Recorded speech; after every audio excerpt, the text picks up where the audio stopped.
Students, तो अभी तक हम लोगों ने पोजीशनिंग एंड स्टेबलाइजेशन पढ़ लिया। मोबिलाइजेशन वाला चैप्टर हम पढ़े थे। अब हम लोग direction and target of treatment force करेंगे। इसमें सबसे पहला जो कॉन्सेप्ट हमें समझने की ज़रूरत है that is the concept of treatment plane.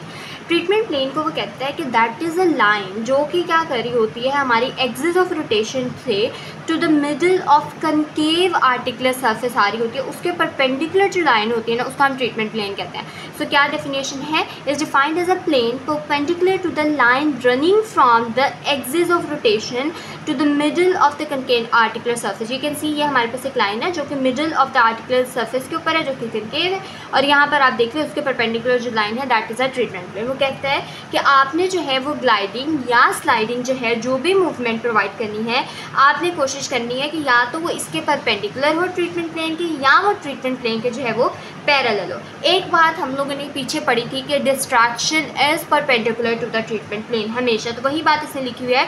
Distraction mean separation and distraction mean separation that is applied perpendicular to the treatment plane. ठीक हो गया, एक बात है। उसके बाद दूसरी एक चीज़ ये है कि आपने कोशिश करनी है कि जब भी, पहले पॉइंट में उसने ये लिखा हुआ है कि जब भी हम लोगों ने कोई भी ग्लाइडिंग या स्लाइडिंग मूवमेंट जो है वो प्रोवाइड करनी है, तो इसमें हम लोगों ने एक चीज़ जिसका बहुत अच्छे से ख्याल रखना है वो ये रखना है कि जो भी ग्लाइडिंग और स्लाइडिंग है वो near to the joint space हो। ऐसा ना हो कि आप बहुत दूर कर रहे हैं, तो ऐसा होगा कि पूरे जॉइंट को वो करेंगे। आपका मकसद सिर्फ इतने से हिस्से को, जो कैप्सूल है उसके पास वाली आर्टिकुलर सर्फेस है, उनको मोबिलाइज करना है। You are not mobilizing the bones right there. So आपने बिल्कुल स्पेसिफिकली जिस भी मूवमेंट को इंक्रीज करना है, आपने बिल्कुल स्पेसिफिकली उसके जो है वो अप्लाई करना है। देखिए उसने लिखा हुआ है, it is imperative that the therapist be able to identify the anatomical landmarks, use these as guides for accurate hand placement and force application. The larger the contact surface, the more comfortable the patient will be with the procedure. For example, instead of forcing with your thumb, you can use the flat surface of the hand. But mostly mobilization जो है वो thumb के through ही की जाती है, ताकि जो है वो स्पेसिफिकली उस पर्टिकुलर पॉइंट के ऊपर जो है वो अप्लाई किया जाए। अच्छा जी, अब हमने ये पढ़ लिया, तो अब हमारे पास इसके बाद आ जाता है next part that is the gliding techniques, जो कि हम लोग क्या कर रहे होते हैं, हमेशा parallel to the treatment plane apply कर रहे होते हैं। एक बात तो ये चीज़ आगे कि ट्रीटमेंट प्लेन अगर इस तरह किया तो हम डाउनवर्ड डायरेक्शन में ही हेड को मूव करेंगे, दैट इज़ दिस।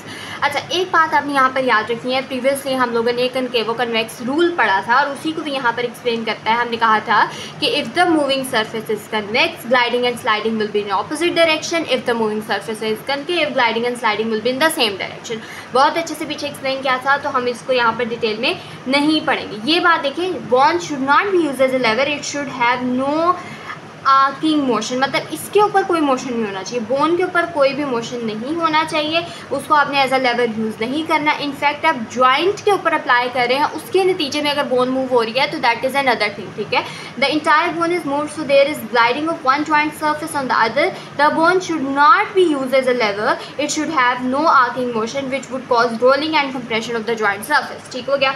अच्छा, अब इनिशिएशन एंड प्रोग्रेशन। अच्छा, मैंने आपको प्रीवियसली जब हमने मोबिलाइजेशन पढ़ा, हमने कहा कि मोबिलाइजेशन का जो ग्रेड 2 है कैल्टन बोर्ड में, वो हम यूज़ करते हैं एज एन इनिशियल ट्रीटमेंट। फिर हम देखते हैं कि पेशेंट का रिस्पॉन्स क्या है। अगर पेशेंट का रिस्पॉन्स कंडीशन जो है वो उसकी वर्सन हो रही है तो हम नीचे वाले ग्रेड्स के ऊपर चले जाते हैं, यहाँ पर जॉइंट प्ले के ऊपर मूव कर जाते हैं। बट अगर पेशेंट की जो कंडीशन है वो उससे बेहतर हो रही है तो फिर जो है वो ग्रेड 3 से आगे जो है वो ग्रेड 4 पर प्रोग्रेस भी कर जाते हैं। तो दैट इज़ अ थिंग। ठीक है, सो हम लोगों ने इसमें क्या देखते हैं, the initial treatment is same whether training treating to decrease pain or increase joint play. The purpose is to determine the joint reactivity before proceeding. ठीक है, तो sustained grade 2 distraction as an initial treatment use करते हैं।